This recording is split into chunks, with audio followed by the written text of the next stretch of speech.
Everybody's so quiet.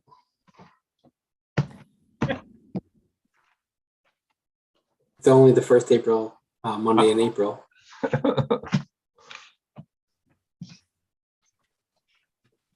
Sun is shining and there is no snow on the ground. That's not a bad thing. How's the temperature up there? Near the coast here is about almost 55. Hello, everyone. Good evening. Hello. And there, Okay, I'm scrolling through. 1, 2, 3. Do we have? you've got your quorum. We do Okay. have a quorum, yes. Okay, I'm going to call the meeting to order.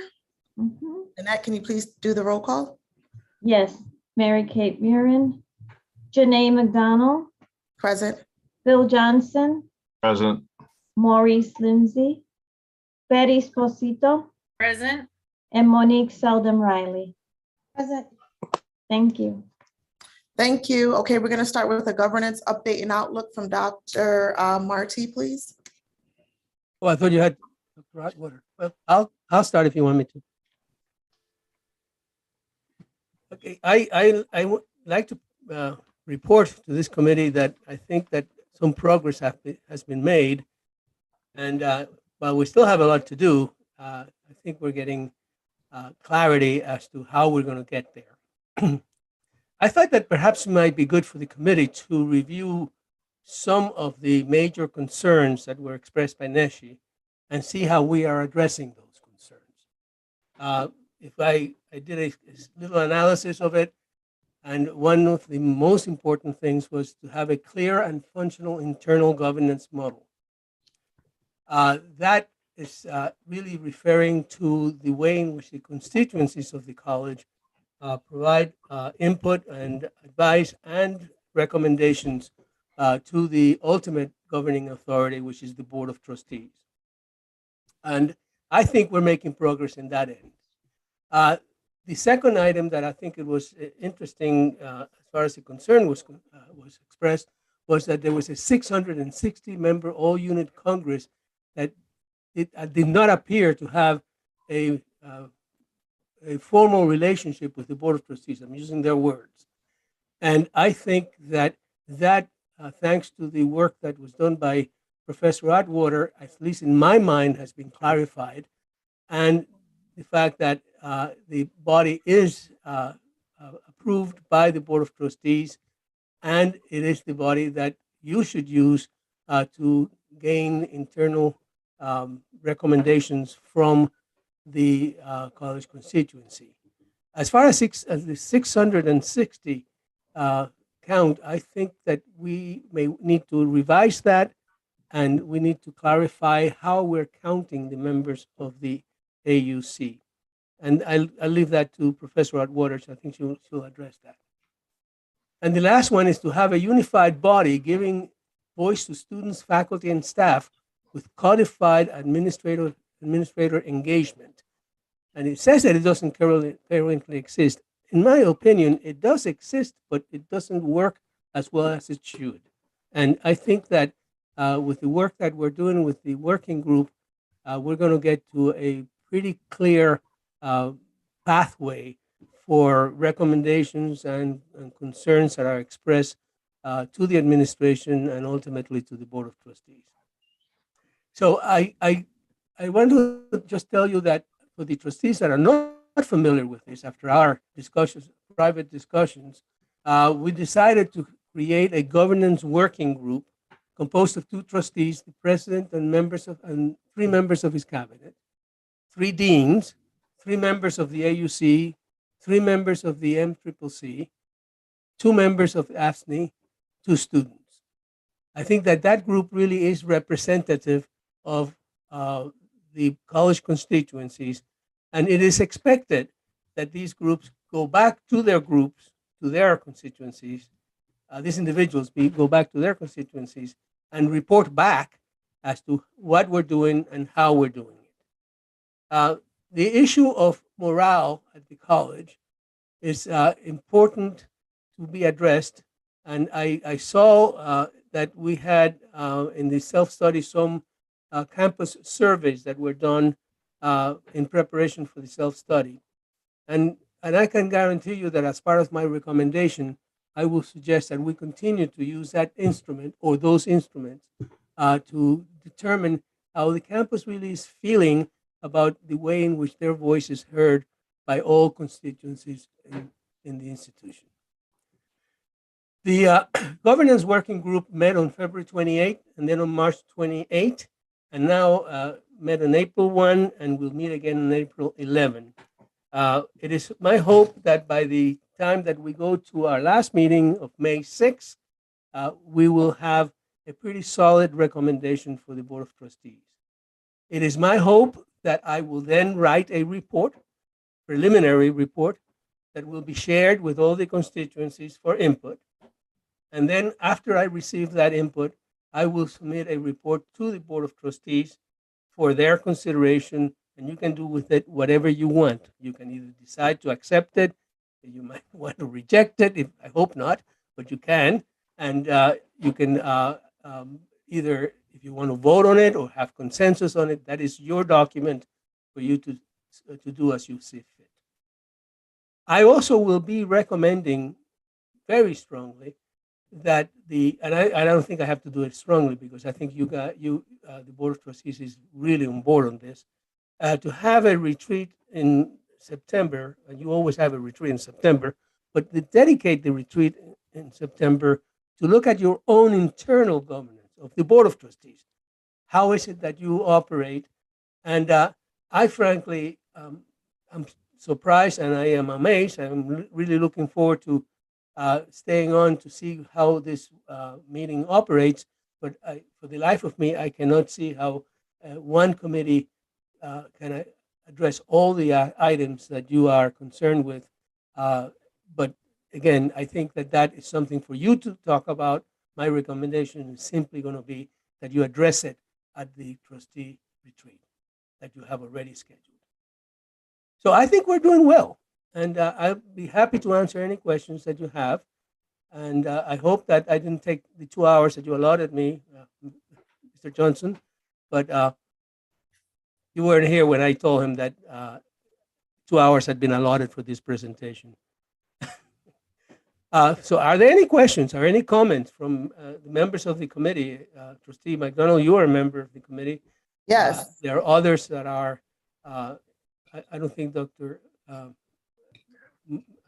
I am already familiar with him. Maurice is not here, so he can't report, but Professor Atwater is here. And she will. Right. Before we jump into any questions or comments, for clarification and transparency, I do want to highlight the reason why I jumped straight to Dr. Marti is because we were notified by the AUC co-chair that they did not have anything to present on, and they were redacting their opportunity to present for this committee meeting. So I apologize for the surprise, and I just want to make sure I stated that for the record. And so with that being said, does anyone have any questions for Dr. Marti? Dr. Marty, this is Betty Sposito. Yes. Your timeline then is to the trustees by the end of May? Yeah, at your last meeting of the year, I think it's June, isn't it? Which is your last meeting of the semester? It's June, yeah. June, yeah. So I think I will give you a report, and then you can discuss it in June at the June meeting. Okay. If you want me present, I'll be there or not. Is that okay? Yeah, I just want to make sure I had the timeline Yeah, straight. yeah. And there's another small item that I think needs to be addressed, and that is that if we have any changes to the bylaws, or if we recommend any changes to the bylaws of the AUC, their bylaws require that there's a 2-meeting presentation, and their second meeting is not going to be taking place until September. So whatever I will be presenting to you as part of the AUC process is subject to their acceptance in September. You follow me? Am I going too fast? No. Nope. I'm just on the concern of time. Okay, do we have any other questions or comments?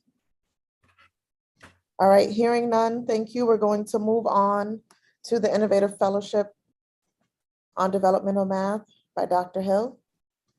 Let me help just tee this up for Dr. Hill. So again, we engaged everyone into the committee, right, on a somewhat novel approach to bring forward a really significant reform. And that is a real set of fresh eyes and leadership for this idea of how we are obligated to meet the state policy from the Department of Higher Ed on assessing reading ready, and in this case, mathematics.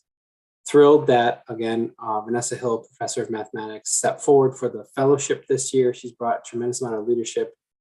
And I'll turn it over to you, Vanessa, but thank you in advance for all the hard work on this. I think everyone, she's had a chance to see what does administrator work look like. And she is still here with a smile on her face. But I know hopefully it's been helpful for her, because most certainly it's been helpful for the institution. Vanessa, thank you. Thank you. Good evening, everyone, and thank you for the opportunity to speak with you this evening. We can go to the next slide. So I was approached by Dr. Cook to complete a developmental mathematics redesign, a complete redesign. And this work is supported by the STIC Foundation through the Innovation Fellowship.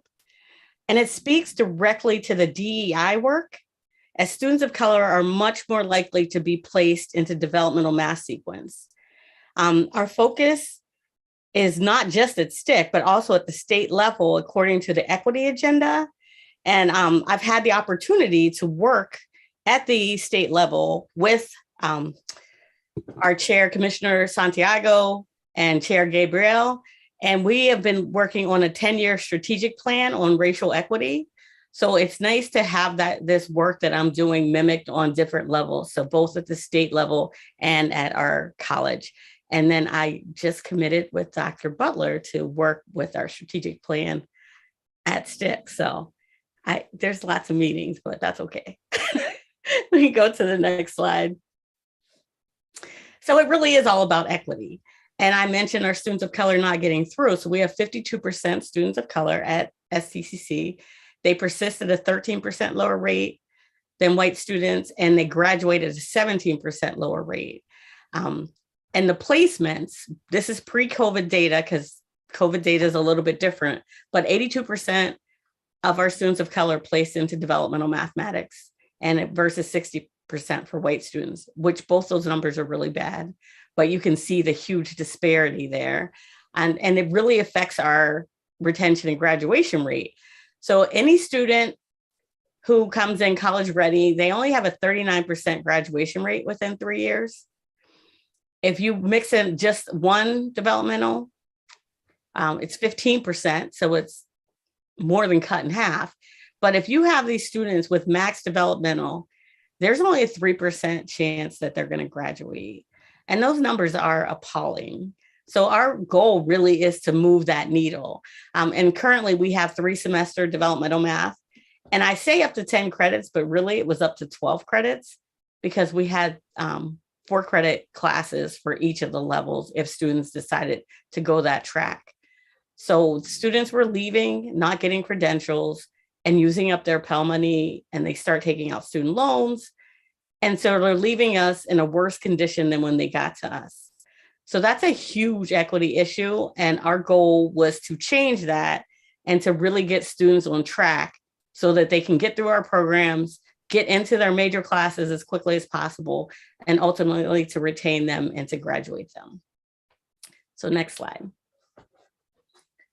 So again, our goal to improve persistence, retention. We would really love for students to have completed their college level math in the first year.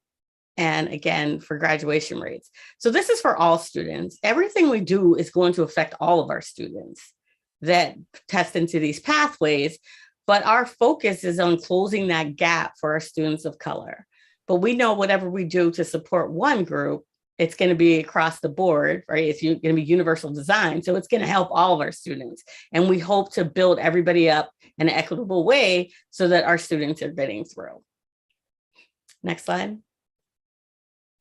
So my task was to develop a 1-semester 4-credit maximum versus, like I said, 10 to 12 credits, our other pathways that we had, a modular developmental math course sequence. And we need that.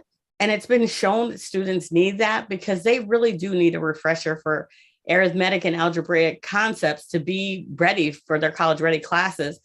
When they get in and they're not prepared, they're not getting through. So we don't want that either.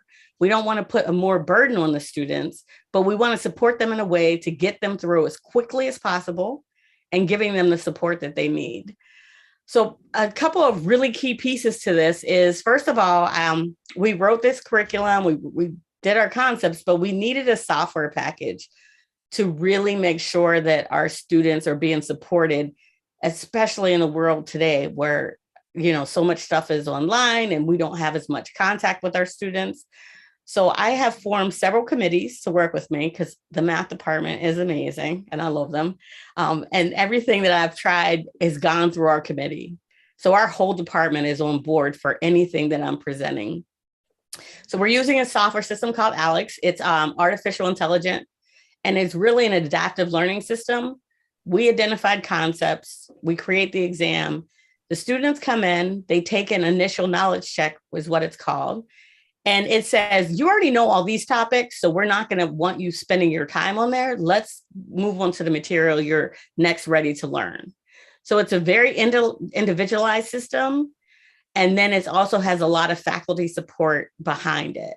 And then we're also just recently decided to use Alex as their placement exam, which also is very exciting because even before the students register, if they're taking the placements anytime soon or through the summer, they can take the placement. It will also give them that adaptive piece.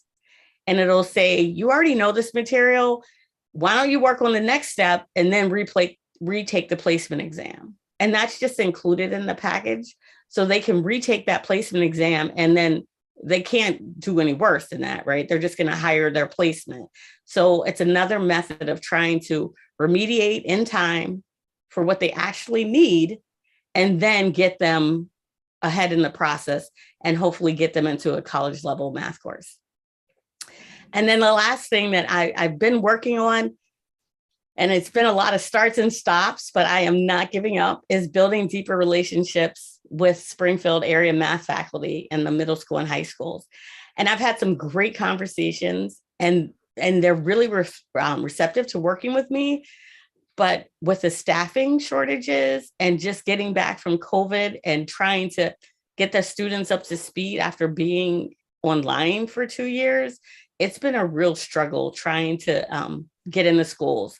So I've made appointments, I've gone in the schools. Sometimes it's like, oh, sorry, like the teacher has COVID or the administrator had COVID. And so no one could meet with me. I've met with student or teachers in hallways between classes because that's all the time they had for me. But it is definitely something that I think that we can move forward with. My ultimate goal is, as I write this curriculum, is to give it to the high schools in particular, so that their students, after they take the MCAS, their senior year, when they have that 12th grade math that they have to take now, to really give them, these are the key concepts, and this is what you can be working on. And then when the students are graduating, then they can go right into college level. So it's a work in progress. And like I said, I'm not giving up on it, and I've gotten good feedback. So in one way, it's been like, oh, this is great. Other ways, it's been frustrating, but way more so on their part than on mine. Next slide. So what occurred so far? I started last summer and I did a literature review, like back in grad school. I felt like I was a PhD student again. And I really looked at best practices all over the place. I looked at, articles that are all peer reviewed and pulled together what is the best practices and what would that look like. Engage community college in and out of state to see what they were doing, people who have done this kind of redevelopment, and got input from them.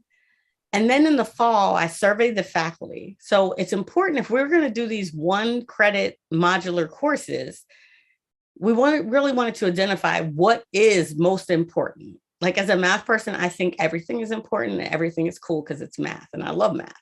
But that's not what I was getting from departments. Like, no, we need them to know specific things And from that, we took those key concepts that departments were identifying to us and then put those into the curriculum. Again, like I said, I contacted the public schools. I have standing meetings with the president, engagement with the vice president of academic affairs, the deans, and then the registrar and financial aid piece. We're solidifying all that because it's really important to make sure these students can, if they need the 4 credits, they have to be able to register for them. And then we're working with financial aid to make sure that that's going to be covered. So that place, that's been put in place. We're just kind of fine tuning it. And then deans, faculty, and departments, it's just critical that everybody knows what's going on. So I've met with absolutely everybody who would want to meet with me. And I've always put that out on the table. So if anybody else wants to talk to me, please let me know. We can set up something. And then next. So we identified the key concepts and the learning outcomes. We created the courses. So we have those modules. We're addressing facility and technology needs because, again, there's so much done now online. We have to make sure our faculty have the technology they need, but even more importantly, the students have the technology that they need. So if they're working on this, on Saturday night, do they have things in place that they don't feel like they're kind of floundering out on their own? So there's a lot of stuff that we're putting in place. A huge accomplishment was it was approved by the curriculum committee. So all 4 courses went to the curriculum committee. So each module is a different course, and it was approved. And that was amazing. And then the next step I'm going to be doing is training I did the training for advising on the new courses. I created a video, and I'm still meeting with departments and clearing up things. But that, because this is a completely new courses, really that advising piece is critical, and our advising is amazing. So I've been working with the advising department and then also the testing center with Maria Fonseca. So that's been a really critical to this work. And then last, so we have to finish curriculum. And what we're doing, again, because we don't want our students to feel like they're out there on their own, each unit, we're creating guided notes. And then also the math department is creating these guided notes, and we're creating YouTube videos. So when you're not in class, you still have something that you have in front of you, that you have your workbook. We're going to have them printed and sent to the students who are doing online, and the ones who are in person, we'll just pass them out. But they'll have something that they can look at. They can listen to a video. So before you get back to your professor, you have something that you can be working with. So you have the software system, and then you have our guided notes and our own YouTube videos to go along with it.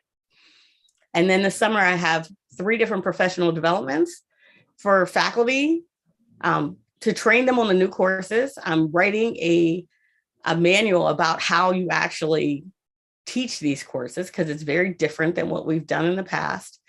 And then also how to do the software. So I have the software company coming in a few times. And then I have a couple of week-long trainings with the faculty just to make sure that they're comfortable with how these classes are taught. They're comfortable with the software, and they know what all these resources, and make sure that we're giving everything to our students that they need. And then our next steps is, as this starts in the fall, we have to track these students. Like, are these courses actually effective? Is the placement exam actually effective? How did they perform in either the developmental course or their college level courses? So that data is going to be really important, because we want to keep going back and modifying. It's brand new, so I know there's going to be some problems, right? Anytime you roll out something completely new, but we want to collect that data and keep making adjustments, and so that our students can be successful, because ultimately that's all that we really care about, right? Is to make sure that they're getting through, and not just getting through the developmental, but when they get into their college level, are they successful, or do we need to take a step back and beef that up a little bit more? Or are we making them do too much and they're getting through anyway? So that data, but we have amazing IR. Suzanne I love working with her. So she's been really great with any data I needed pulled. And then we go live. So we're live fall of 2022. which still scares me a bit. But we're going to do this. We're going to do it. So that, I think, is my last slide. And any questions? Okay, thank you. You're right. You're going to do it. We're going to do it. I know I had a question, but it was answered through the presentation. So I think it's really awesome that while some of that astonishing data for our students of color, was a part of what drove this, everyone overall who was coming in with, in need of remediation, is going to have their, have this issue solved for them. So I think that's really awesome. And that was one of the questions that I had, was that, right, we're not just targeting students of color, but anyone who comes in with this need, their need is going to be met. So Absolutely. Absolutely. Yeah. It's universal design for learning. Everybody, we want to put a support out for everybody so we can catch them all. But Right. we're going to make sure those who at greatest need, we have it at that level. I'm sorry, Bill. Yeah, that's all right, Dr. Hill. This is Bill.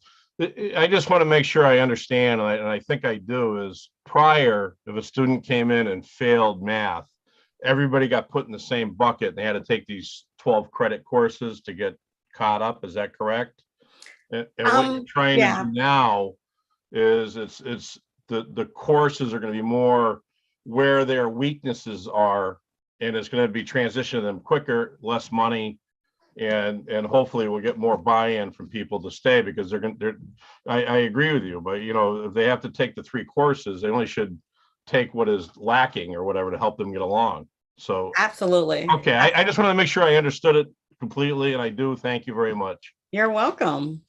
Because this is what we talked about 3-4 months ago, I believe. Yes. And this is this is a great job. All right, thank you. Thank you. Dr. Hill, this is Betty Sposito. My question was also answered, because I even have it written down here.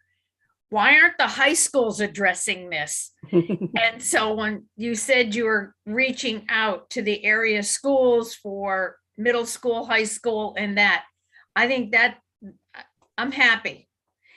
Because we're doing our part, but maybe somebody prior to us needs to be doing a little bit in their course development, et cetera, or they can pick up something from us, from what you've done. But I'm glad to see that you're looking back and see what have they gotten or have not gotten prior to coming to STIC. Yeah, and they need support. I have to say, those teachers are so overburdened. So I have come in and offered some curriculum to a couple of places, and they were very receptive. Good. And I'll continue those conversations with faculty. I also had the opportunity to meet with a group of students, both at Kylie and at Commerce. And they just to let them know about college and tell them that we want them to, excel and then come to us and continue to excel. You get a lot of buy-in for that. So I want to continue conversations with staff and, the teachers and coordinators, but I also want to have those conversations with students, because I think sometimes they do have those light bulb moments. So, it's exciting. Good. Let me help with that one a little bit, just for context. 2 pieces for our trustees to just take some heart in. Remember, our average age student is 26, which means they may be close to a decade from the last time they took a math class. Because remember, MCAS is done in 10th grade. So as Dr. Hill points out, math gets rusty really quick. So that's really more what this is, as opposed to us not wondering what our K-12 systems are doing or not doing. That's really the big point here is, and especially when we assess and we realize people might need some help in algebra. And by the way, I think 3 years ago at a trustee retreat, we put some of these math questions in front of trustees. I don't know that any of us would have not landed in developmental math with some of the algebraic equations and factor analysis, Vanessa, that is in some of those. So again, really, this is a chance to sort of dust off the skill set and help make sure our students are doing math at a college level. That's really the biggest part with all this. And we've really shrunk the runway to get to college math, like a statistics course, for example. So I invite the committee in particular to feel like we are in partnership, and it's far less about what they might not be getting in the K-12 school. It's just, again, these skills can get really rusty really quick. Thank you. I love the concept though of reaching back to the K-12, because I feel like what it does is it adds an extra layer to that early college model. And I know we already have some collaborations with some of these Springfield public schools. And so I just think if we're able to get in places where we don't have that formal early college model relationship, and just to make sure we're putting it on the students' radars, that would be awesome. I've worked in efficacy programs, and it's never too soon to talk about college and doing that. So thank you. Do we have any other questions or comments? I only got one question. Do we need a motion to accept this, or this was just a report? No motion for this. Just to Okay. report out. Yeah. Right. All right, thank you. Okay, moving on to our next session that will have a motion attached to it though. Program discontinuation with Dr. DeBurley. Thank you very much. And I do want to extend my congratulations and my thanks to all the work that Dr. Hill has done, along with all the colleagues. There have been lots of hands-on, but Dr. Hill has done an excellent job in steering this.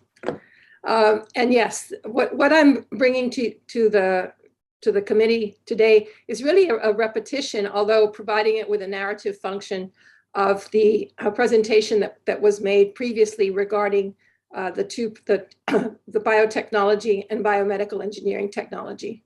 And in your package, you have the two slides that were previously presented. And what we're presenting here today in the narrative basically is the narrative sort of justification that was presented verbally to the trustees at a previous occasion. So reviewing, if we go to the first page, Nanette, of that, yeah, exactly. And you have this all in your package, but this again just repeats the information that was presented in the form of a slide discussing the biomedical equipment technology. And these are two AS degrees. And what I've provided for you is the fact that these programs were discontinued, which began in '70, were discontinued in the 2000. And then there was an equipment funding proposal that was funded. And in that proposal, there was a anticipated enrollments, which I provided to you in the first grid there, in which the anticipated program enrollments were quite robust. They in fact never happened. And what we had was chronically under-enrolled courses and difficulty in making load for faculty. Consequently, originally these programs were looked at for discontinuation. And again, we are presenting that to you today. In addition, apart from the lack of enrollment, both at the program level and, as you have there, the course level, we consulted with the local, with Bay State Health, as noted as a major local employer, and the manager of clinical engineering, who is the very person who hires biomedical technicians, noting that he hires very, very few across the entire breadth of Bay State. And I've also provided you just with a snapshot of a search showing you that in a couple of weeks ago, March 25th, we had exactly one position for this, and that position primarily served Boston. So there really isn't a demand that would justify offering a program at this level for STIC to offer such a program. We also, though, when this program was reinstated, we did conduct a search for a faculty member to be assigned to this. That search failed. And at present, no faculty member has been assigned because the enrollments don't justify the assignment of a full-time faculty member to this. What we're looking for in the discontinuation of this program would be the reallocation of instructional resources to other programs and other courses, given the low enrollments. In the same vein, we've also presented the Biotechnology Program, which again, we had a presentation from Dean Sharp, Lara Sharp from STEM, as well as faculty member, Dr. Lisa Rapp, in discussing what's been happening with the biotech program, which has been offered since 1995. And what has been provided to you here is looking at both the certificate of completion as well as the AS. And you can see how the program enrollments have been in that. Sorry, that's the next, sorry, Nanette, that's the next page 2 of the memo. Thank you. And as you look at this again, the program enrollments have declined. Again, you've got the average enrollments since 2015 on the courses themselves, which have been quite low. And frankly, under-enrolled when you've got literally 6, 5, and 7 students in courses. The course that has been more robust in enrollment is because it's required for another program, for the transfer program. As also mentioned in the slides, which are also contained in your package at the end of this narrative, are the fact that Holyoke Community College has invested heavily in biotech. Its enrollments aren't very robust either. But again, we've discussed the fact of having these sort of, in a sense, competing programs. And the recommendation, again, from the faculty, et cetera, is to really look at about folding these courses into the biology transfer degree, eliminating one of the courses, but then providing students an opportunity to take a sort of biotech intro and have that exposure. But providing the students with a much more robust enrollment experience by having many more students in classes. The ability for us to go ahead and do the teach out for both programs is something that we would need to do. But in the end, what we're looking at is the reallocation of faculty resources to meet the demands. In the case of biology, we have very high demand for biology courses.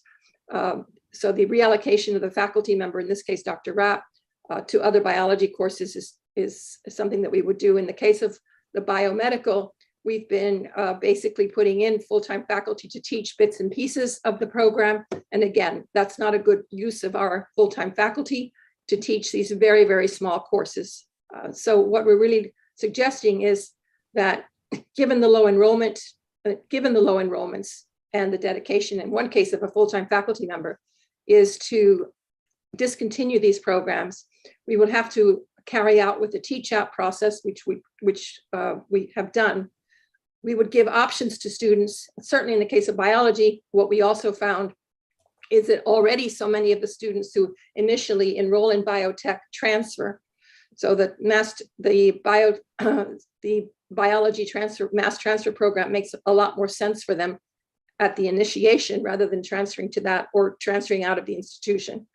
So the disruption to the faculty or to the program would be fairly minimal. We would work with the students that we have in giving them directions. We have very few actually enrolled now. And consequently, this is something that would make sense. And it's just a repetition of this is a reinforcement of the information that we had presented to you, that we really need to take our full-time faculty and allocate them to in-demand areas and not have them spend time with enrollments that are so small, and to which, given our own financial situation, it makes much more sense to reallocate them.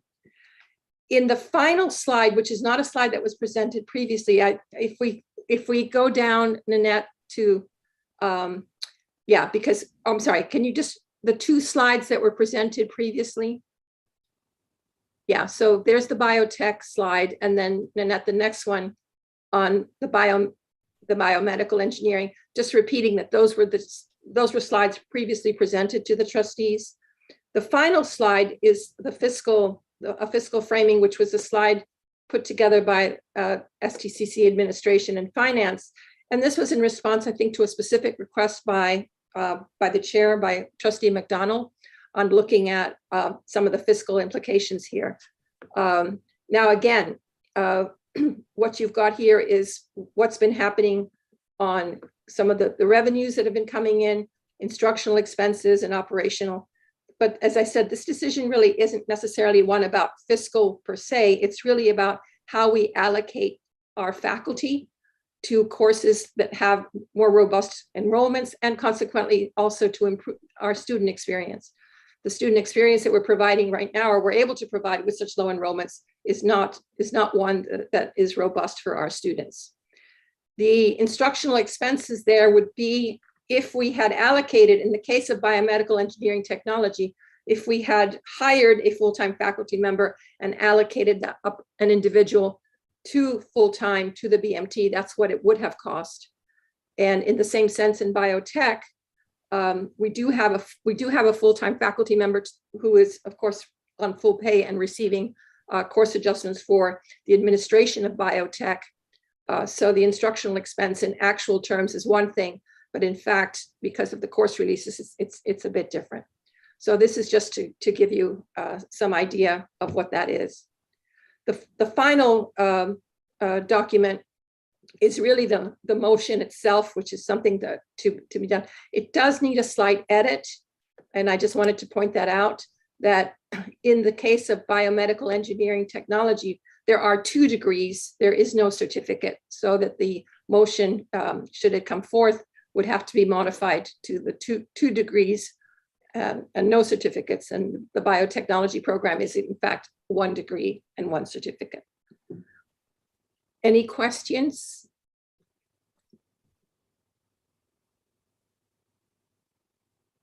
I don't have any questions. Like you mentioned at the start of your presentation, certainly redundant. We had a quite in-depth conversation where I had an opportunity to ask questions as well as some other trustees.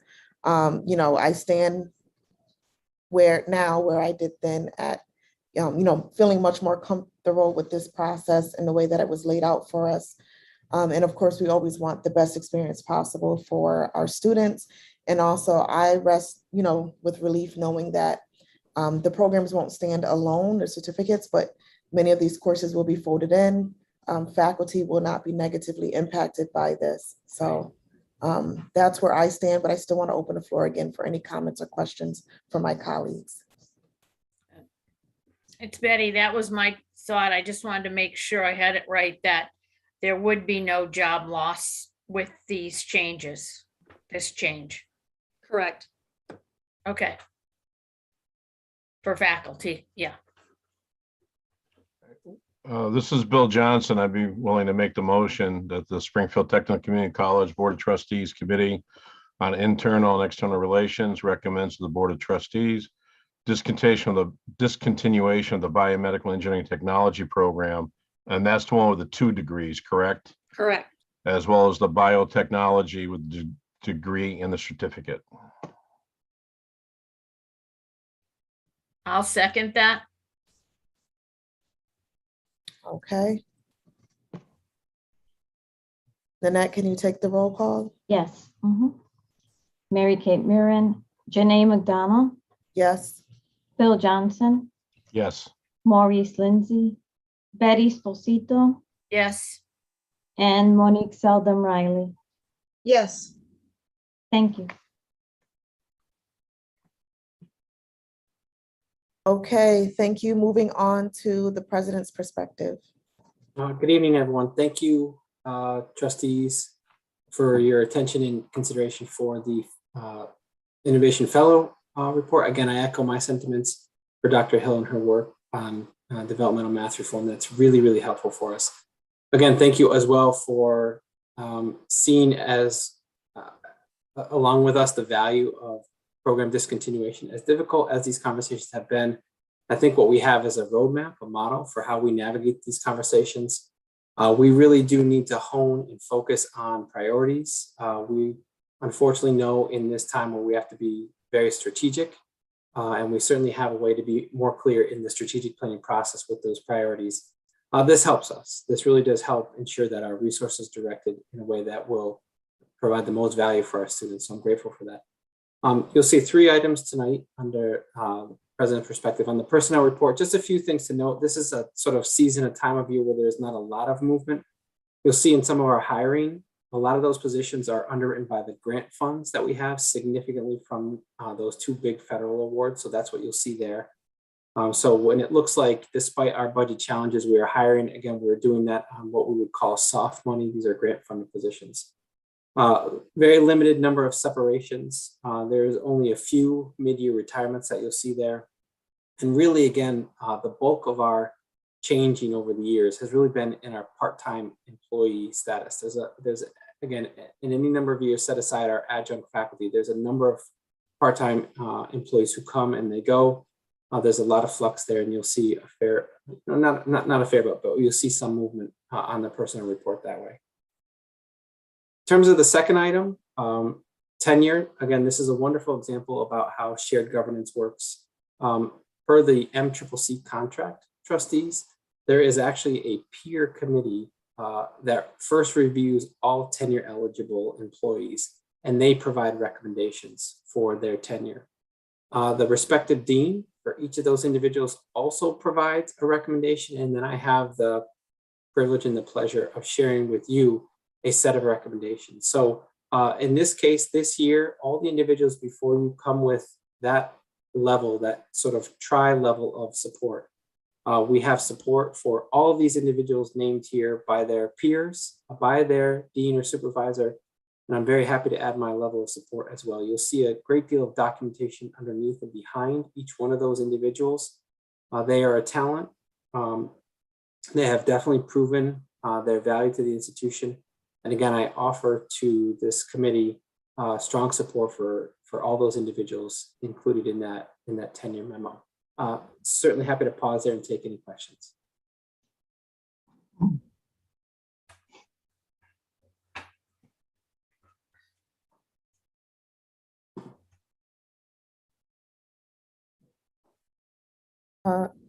Nope, I don't have any questions. I was fortunate enough to be enlightened about, the tenure process and how that works prior to tonight's meeting. So thank you for that. So you will see a motion then. And again, Oh, it's okay. Yep, there you go. Okay, does someone want to read the motion?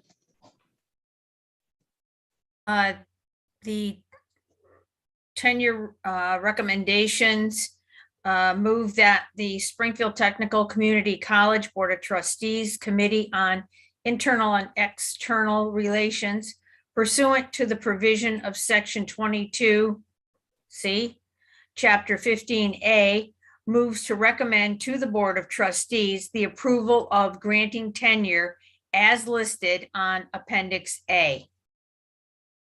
Bill Johnson, second. Okay, Nanette, can you take the roll call, please? Yes, Mary Kate Mirren, Janae McDonald, Yes. Bill Johnson, Yes. Maurice Lindsay, Betty Esposito, Yes, and Monique Seldom Riley. Yes. Thank you. Third and final, trustees, you'll see a memo attached to a motion as well from our Anti-Racism and Inclusion Alliance. This comes from our co-chairs. You'll see, of course, Trustee McDonald is a member of that, with some framing. And again, the value of this is in some ways a mechanism by which a body, in this case, our alliance, formulates a statement. It gives me a chance to then be the conduit and provide that to the board, offer, in this case, my very strong support and endorsement for you in turn as the board to support and endorse.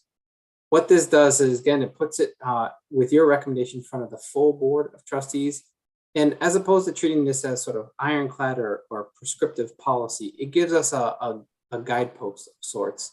Again, the memo spells out a little bit about how we would utilize this, place this on a prominent position on our website, the ability to reference it in our job descriptions and postings. Again, this is a wonderful sort of roadmap for how our committees can formulate. I have the ability to be the conduit, and you all have a chance to really help put your imprint as the policy body on some of these outlooks, values, and otherwise. So again, I'm really happy to provide this, bring this to your attention. And again, you'll see there is a motion seeking your support and endorsement as well. Thank you. I just like to say, on the heels of coming back from the ACCT GLI conference, that this is certainly a recurring topic. And, they stress the importance of the board putting the stake in the ground is how they refer to it. And that it does us no good if we have the college moving forward with the charge of DEI work if the board is not willing to support and put the stake in the ground and make a commitment as well. So I'll leave it to someone who would like to read the motion, unless someone else has a comment or anything, any discussion before. Bill Johnson, the only comment I have is I don't have a problem with this. I mean, I've been on the trustee for 7 years, and I always felt that's the way the college was. So to me, it just kind of puts it into words. But that's about it. I mean, I always felt that way, but anyway. Thank you. Thanks, Bill.